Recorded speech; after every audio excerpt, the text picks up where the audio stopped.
and then we'll go over the stuff that is taught to you before midterm. Okay? Alright, we'll start with strain gauges. So you have a strain gauge in here whose resistance is varying depending on whatever you're sensing. And this is your V0, which is the output voltage across the strain gauge. And this is the expression that you will be getting, which will simplify to this. This is what you would expect if there is no change in resistance. And this is the additional V that you will be getting due to the change in resistance. I guess this is very straightforward. Right? So we use that in the bridge circuits. It's just that you have 4 resistors in a bridge circuit, and you can choose different permutations and combinations of where you want to place your sensors. I've taken one example in here. You have your 1 and 4 to be active. So 1 and 4 are your strain gauges. They are placed on your cantilever in here. You are measuring the deflection of the cantilever using the strain gauges. This is the V output, the expression for your V output. I guess you have it on your formula sheet if I remember correctly. Anyways, your 1 and 4 are active, and when there is a deflection, you should realize that the resistance of one of the sensors will go up and the resistance of the other one will go down. Right?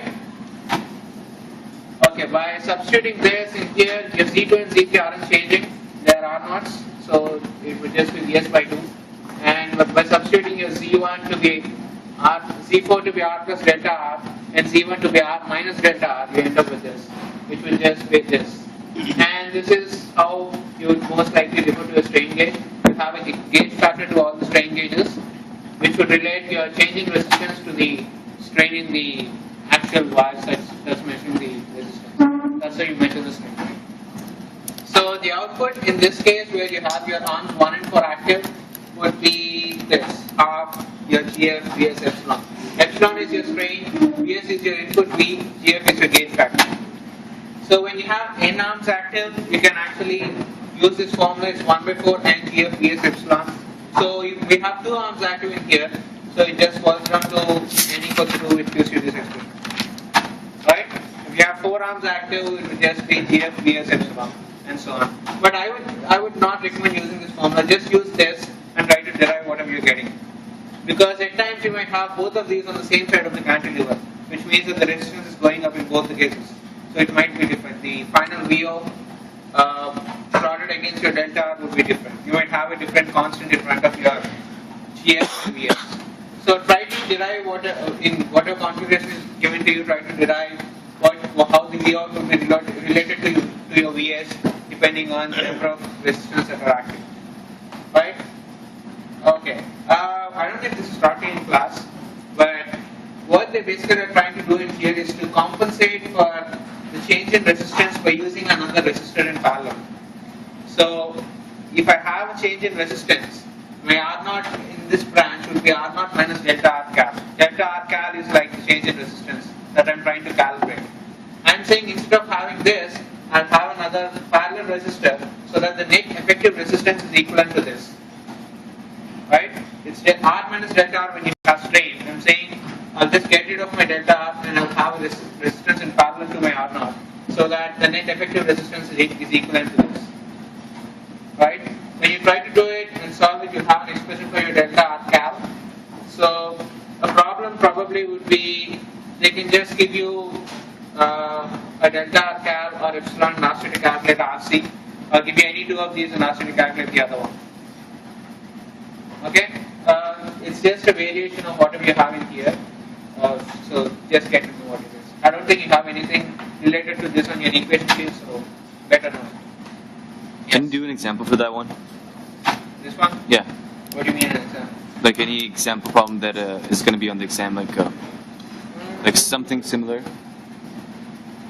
Let's say I tell you what's the max strain that you'll experience in a strain gauge, and then I'll ask you to calculate the RC, the parallel resistance that you want to have on top of the branch that is actually having the strain gauge, so that emulates whatever your change in resistance is.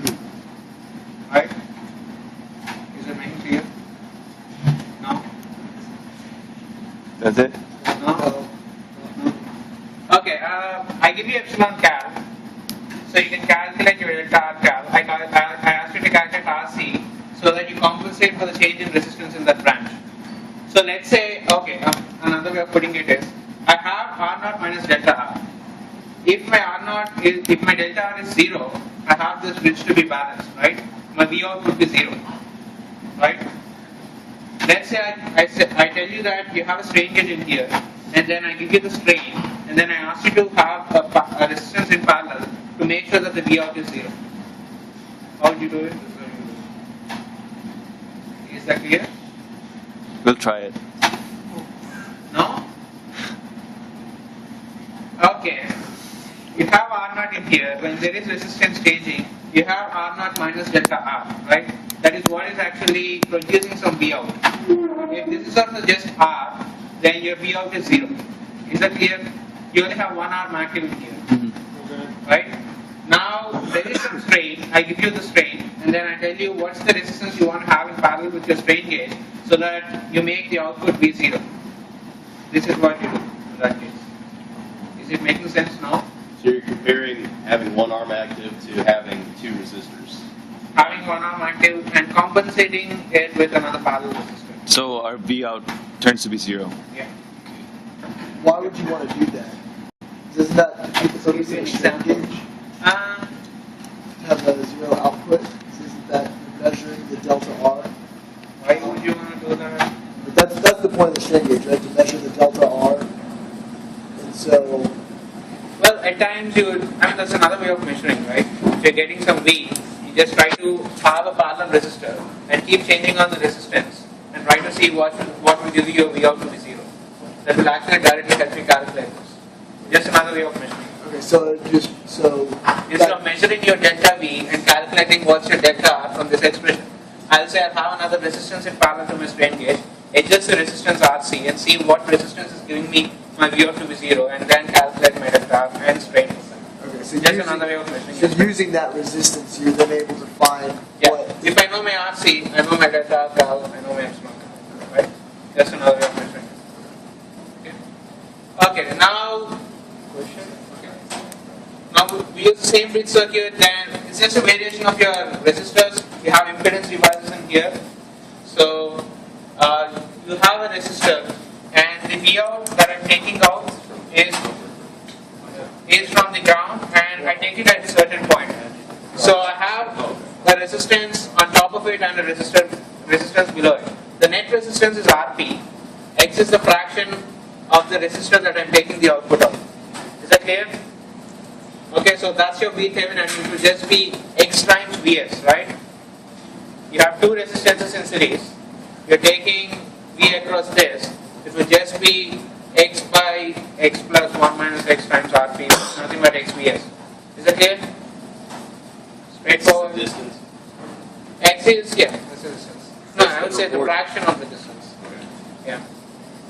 And now, question? Any more questions? So your VThevenin would be X times Vs.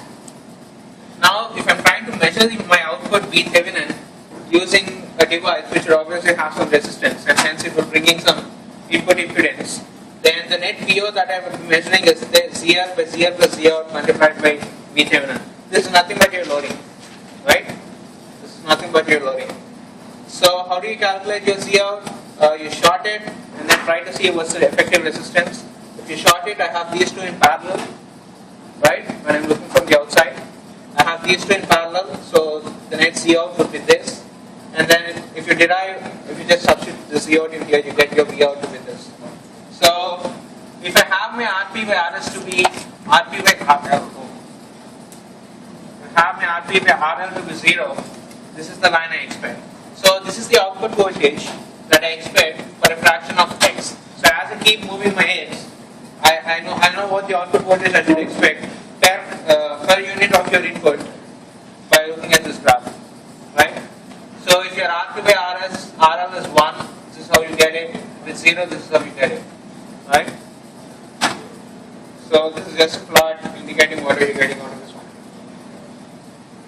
Clear?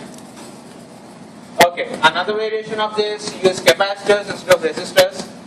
So I have a capacitor and then I take the output from between these two terminals, and as the plate in between is moving, I'll have my C1 to be this and C2 to be this. The d plus x and d minus x are the distances from the corresponding planes. Is that clear? So this would be my C1 and this would